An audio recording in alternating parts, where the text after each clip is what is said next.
খাগড়াছড়িতে অষ্টম শ্রেণীর এক স্কুল ছাত্রীকে ধর্ষণের অভিযোগ ঘিরে সদর ও গুইমারা উপজেলায় এখনো থমথমে পরিস্থিতি বিরাজ করছে। পরিস্থিতি নিয়ন্ত্রণে ইতোমধ্যে মোতায়েন করা হয়েছে সেনাবাহিনী। জেলার প্রধান সড়কে সীমিত পরিসরে দূরপাল্লার যানবাহন চলাচল করলেও অভ্যন্তরীণ সড়কে যোগাযোগ কার্যত বন্ধ। আজও খাগড়াছড়ি শহর, শহরতলি এবং গুইমারার অধিকাংশ দোকানপাট বন্ধ রয়েছে। সীমিত সংখ্যক ইজি বাইক চলাচল করলেও নিরাপত্তার কড়াকড়ির কারণে জরুরি প্রয়োজন ছাড়া খুব একটা বাইরে বের হচ্ছেন না স্থানীয়রা। মঙ্গলবার সকাল থেকে শহরের গুরুত্বপূর্ণ স্থানে টহল দিচ্ছেন সেনা সদস্যরা। অস্ত্র হাতে চেকপোস্টে দায়িত্ব পালন, সামরিক যানভর্তি সেনা মোতায়েন, যানবাহন তল্লাশি এবং যাত্রীদের জিজ্ঞাসাবাদ সবখানেই ছিল কঠোর নিরাপত্তার চিত্র। 23 সেপ্টেম্বর অষ্টম শ্রেণীর এক ছাত্রীকে ধর্ষণের অভিযোগে ক্ষোভে ফেটে পড়ে পাহাড়ি জনগণ। বিক্ষোভ চলাকালে পুলিশের সঙ্গে সংঘর্ষে নিহত হন অন্তত 3 জন, আহত হন আরও অনেকে। এ সময় দোকানে লুটপাট, অগ্নিসংযোগ এবং আশপাশের বহু বাড়িঘরে ভাঙচুরের ঘটনা ঘটে।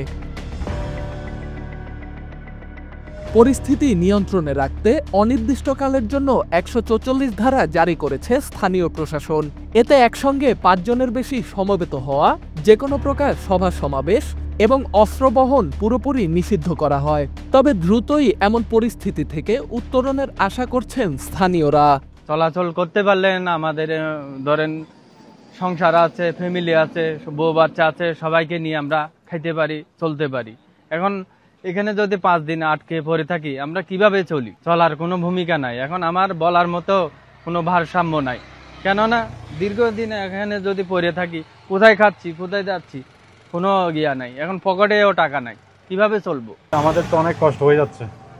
এই 340 যারা দাঁড়িয়ে চলছে, এদিকে যাইতে দিচ্ছে না, মানে বাজার পর্যন্ত, আউটসাইড কোনো সব বন্ধ। এই আর কি, কষ্টের মধ্যে আছে একটু।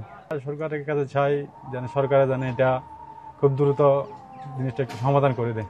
এ ঘটনায় ভুক্তভোগী শিক্ষার্থীর বাবা অজ্ঞাত 3 জনকে আসামি করে মামলা দায়ের করেছেন। পুলিশ ইতোমধ্যে একজন সন্দেহভাজনকে আটক করেছে। তবে পরিস্থিতি পুরোপুরি শান্ত না হওয়ায় এখনো সতর্ক অবস্থানে রয়েছে আইনশৃঙ্খলা রক্ষাকারী বাহিনী।